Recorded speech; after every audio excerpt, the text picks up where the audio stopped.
একটি বর্গক্ষেত্রের ক্ষেত্রফল 32.25% বৃদ্ধি পায়। আচ্ছা, একটি বর্গক্ষেত্রের ক্ষেত্রফল কত বৃদ্ধি পেয়েছে? 32.25%। বর্গক্ষেত্রের ক্ষেত্রফল বৃদ্ধি পেয়েছে। তারপরে বর্গক্ষেত্রের প্রতিটি বাহুর শতাংশ বৃদ্ধি নির্ণয় করো। আচ্ছা, বর্গক্ষেত্রের প্রতিটি বাহুর শতাংশ বৃদ্ধি নির্ণয় করো। দেখো এই অঙ্কটা কি করব, একটা বর্গক্ষেত্র আছে, বর্গক্ষেত্রের ক্ষেত্রফল দিয়ে দিয়েছে। বর্গক্ষেত্রের ক্ষেত্রফলের থেকে আমাকে বলছে বাহুটা কত পরিবর্তন হয়েছে। ক্ষেত্রফলের মধ্যে আমরা যদি চলে যাই, ক্ষেত্রফল মানে কি 2D, 2 ডাইমেনশন 2D।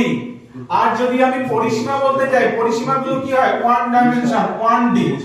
পরিসীমা মানে কি চারটে বাহুর যোগফল হয়ে যাবে, আর ক্ষেত্রফল মানে কি 2D হয়ে যাবে।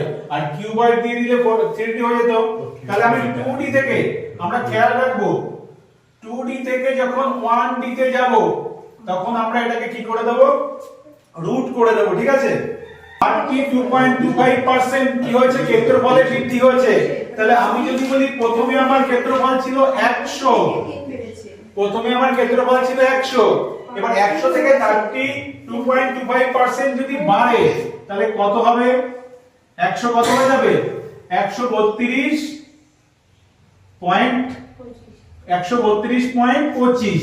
তাহলে আমার ছিল 100 থেকে হয়েছে 132.25। তাহলে দেখো এটাকে যদি আমরা একটু কাটাকাটি করে ছোট করে দিই, এই পয়েন্ট যদি আমি এখান থেকে তুলে দিই, তাহলে এই পাশে আমি আরো দুটো শূন্য বসাতে পারি। এই পাশ থেকে পয়েন্ট তুলে গেলে এই পাশে আরো দুটো শূন্য বসে যাবে। তাহলে এইবার দেখো এটাকে যদি আমি কাটি, এটাকে যদি আমি 25 দিয়ে কাটি, দেখো 40 হয়ে যাবে। আর এটাকে যদি 25 দিয়ে কাটি 529 হয়ে যাবে। একবারে যদি কাটি, তাহলে এখানে কাটাকাটি করে আমি এখানে কি করলো, এখানে আচ্ছা 400 হবে, এটা 40 না, এটা 400 হবে, এটা হবে 400।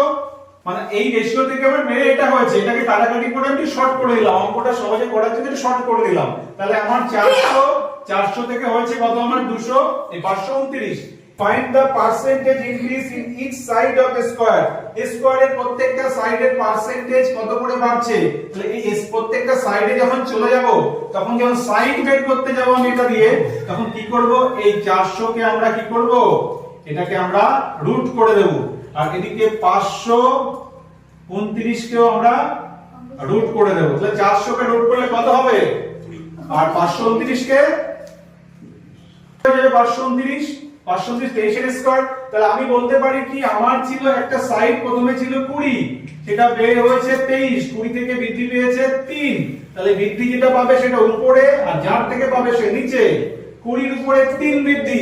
দেখো এটা আমি একবারে কি করে বলতে পারি, 1 এর 20 মানে কত পার্সেন্ট, 1 এর 20 মানে 5%। তাহলে 3 এর 20 মানে 3 ডাবল, 3 5 15%।